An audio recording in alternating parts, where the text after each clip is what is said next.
आप सभी श्याम भक्तों को जय श्री श्याम। बाबा श्याम के दरबार का लाइव दर्शन कर रहे हैं आप सभी। ये है बाबा श्याम का दरबार।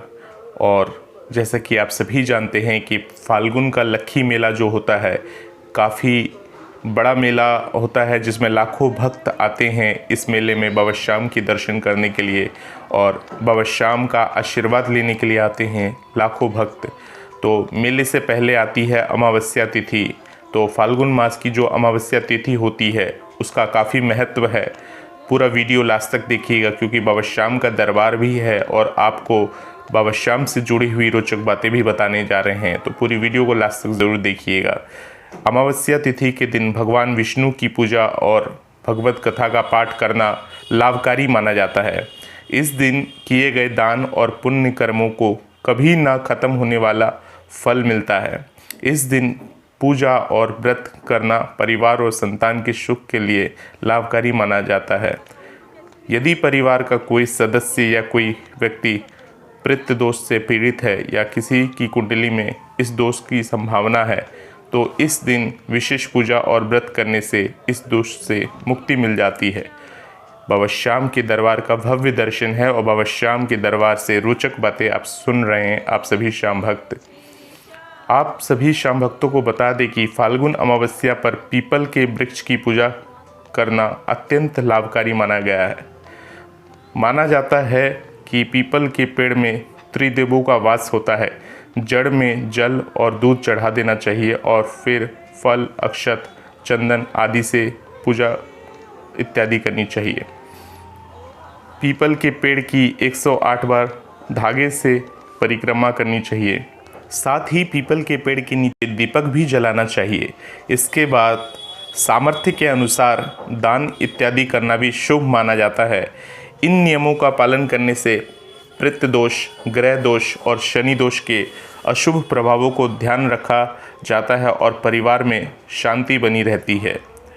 तो आप सभी श्याम भक्त बाबा श्याम के दरबार के दर्शन कर ही रहे हैं और अमावस्या तिथि की रोचक बातों को भी सुन रहे हैं। तो पूरा वीडियो लास्ट तक देखिएगा, क्योंकि आगे हम आपको एक महत्वपूर्ण बात बताने वाले हैं। फाल्गुन अमावस्या पर स्नान और दान पुण्य का विशेष महत्व है। इस दिन मौन धारण करना भी बहुत लाभकारी माना जाता है। देव ऋषि व्यास के अनुसार मौन धारण करना, ध्यान करना और स्नान करना, जब ये सब एक साथ किया जाता है तो इस सहस्त्र गोदान के बराबर माना जाता है। पवित्र जल में गोता लगाना विशेष रूप से कुरुक्षेत्र के ब्रह्म सरोवर में बहुत शुभ माना जाता है। यह भी माना जाता है कि इस स्थान पर दान करने से विशेष रूप से असीम लाभ मिलता है। फाल्गुन अमावस्या के दिन पूरे देश से लोग पवित्र नदियों के पास स्नान करने के लिए इकट्ठे होते हैं।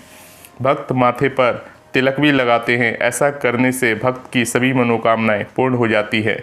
जो महिलाएं सोमवती अमावस्या का व्रत करती हैं उन्हें भी इसकी कथा सुननी चाहिए। शास्त्रों के अनुसार भीष्म ने इस दिन का महत्व युधिष्ठिर को समझाया था। भीष्म ने कहा था, जो व्यक्ति इस दिन पवित्र नदी में स्नान करता है उसे सभी दुखों से मुक्ति मिल जाती है। यह भी माना जाता है कि इस दिन स्नान करने से पितरों की आत्मा को शांति मिलती है और जातक को उनका आशीर्वाद भी मिलता है। तो अब हम आगे आपको बताने वाले हैं कि फाल्गुन अमावस्या की पूजा विधि क्या है, कैसे आप सभी श्याम भक्तों को फाल्गुन अमावस्या की पूजा विधि करनी चाहिए। तो चलिए इसके बारे में हम पूरी बात जानते हैं। सबसे पहले आपको अमावस्या के दिन गंगा नदी में स्नान करना चाहिए। यदि संभव ना हो तो आप क्या कर सकते हैं, अगर आपके घर में गंगा जल हो तो अपनी नहाने की बाल्टीन में 2 से 3 बूंद गंगा जल मिला सकते हैं। वो गंगा नदी का ही पूरा फल मिलता है इस तरह से अगर आप स्नान करते हैं तो।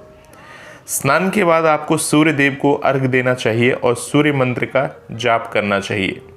इसके बाद आपको भगवान गणेश की पूजा करनी चाहिए और भगवान विष्णु और भगवान शिव की पूजा करनी चाहिए और स्तुति करनी चाहिए। उसके बाद आपको, यदि आप व्रत रखते हैं या व्रत रखना चाहते हैं तो व्रत का आपको संकल्प लेना चाहिए पहले, और यदि नहीं तो सामान्य तरीके से यानी साधारण तरीके से आप भगवान की पूजा अर्चना कर सकते हैं। भगवान विष्णु को पीले फूल अर्पण करना चाहिए आपको इस दिन। और उसके बाद आपको देवताओं को केसर, चंदन आदि का भोग लगाना चाहिए। साथ ही आप तिलक वगैरह भी लगा सकते हैं। तो बाबा श्याम के भव्य दर्शन कर रहे हैं। इसके साथ साथ आपको घी का दिया यानी दीपक जलाना चाहिए। इत्र आप चढ़ा सकते हैं, नहीं तो तिलक वगैरह जो है, जैसे चंदन का तिलक है, वो तिलक को भी आप भगवान विष्णु को अर्पण कर सकते हैं। इसके बाद धूप दीप जलाकर आपको पूरे मन से आरती करनी चाहिए, पूरे भाव के साथ आरती करनी चाहिए।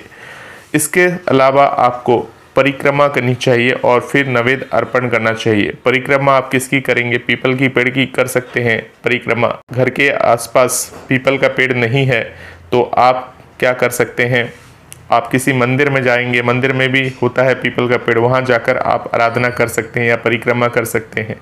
अगर वहाँ पर भी नहीं है तो एक दिन पहले आप पीपल की पेड़ की जो डंडल होती है वो अपने घर में लाकर रख लें और उसी की परिक्रमा आप चाहे तो कर सकते हैं। इसके साथ साथ आपको प्रसाद के रूप में चरणामृत और लड्डू या गुड़ का भोग लगाना चाहिए। अपने पूर्वजों को आपको याद करना चाहिए और उनके नाम से खाने का सामान और फल गरीबों में बांटना चाहिए, जिससे आपको उनका पूर्ण आशीर्वाद मिल सके। इसके बाद ब्राह्मणों को भोजन कराना चाहिए और पितरों के नाम से दान करना चाहिए। दान दक्षिणा जो होती है वो आपको कर देनी चाहिए। शाम के समय आपको एक दीपक जलाएं और फिर आपको पूजा करनी चाहिए। तो इस तरह से आप पूजा कर सकते हैं। ये पूजा विधि है अमावस्या तिथि की, जो फाल्गुन मास में जो अमावस्या तिथि आती है उसकी पूजा विधि है। आप सभी श्याम भक्तों को बता दें कि बाबा श्याम का दरबार फाल्गुन मास अमावस्या तिथि को दरबार बंद रहता है। बाबा श्याम का स्नान होता है, उसके बाद बाबा श्याम का स्नान के बाद बाबा श्याम का भव्य तिलक दर्शन होता है। तिलक दर्शन के बाद ही बाबा श्याम का दरबार खोला जाता है ताकि आम भक्तों को बाबा श्याम के दर्शन हो सके। तो फरवरी 2023 में जो अमावस्या तिथि है वो 19 फरवरी 2023 से अमावस्या तिथि लग जाएगी। देखिए 19 तारीख फरवरी को रविवार शाम 4:18 से अमावस्या तिथि लग जाएगी, जो कि अगले दिन 20 फरवरी 2023 को 12:35 तक ये तिथि रहेगी। तो उदया तिथि के अनुसार फाल्गुन अमावस्या तिथि जो है 20 फरवरी को मनाई जाएगी और सोमवार होने के कारण सोमवती अमावस्या भी है इस दिन। तो सोमवती अमावस्या का काफ़ी महत्व है और इस दिन बाबा श्याम का दरबार रात्रि 12 बजे से लेकर 21 तारीख के शाम 5 बजे तक बाबा श्याम का दरबार बंद रहेगा, क्योंकि इस दिन बाबा श्याम का स्नान होता है। उसके बाद बाबा श्याम का श्रृंगार होता है, तो उसके लिए दरबार को बंद रखा जाएगा। 21 तारीख को शाम के 5 बजे के बाद बाबा श्याम के दरबार को आम भक्तजनों के लिए खोल दिया जाएगा और सभी श्याम भक्त बाबा श्याम के उस प्रकार से दर्शन कर सकते हैं जैसे अभी बाबा श्याम के दर्शन कर रहे हैं। तो ये थी सोमवती अमावस्या यानी फाल्गुन मास में 2023 को जो तिथि पड़ रही है अमावस्या तिथि, उसके बारे में पूरी जानकारी। बाबा श्याम के आप सभी ने दरबार दर्शन किए और साथ ही बाबा श्याम की इस रोचक बातों को आपने सुना। तो बहुत बहुत धन्यवाद आपको इस वीडियो को देखने के लिए। आप सभी श्याम भक्तों को जय श्री श्याम।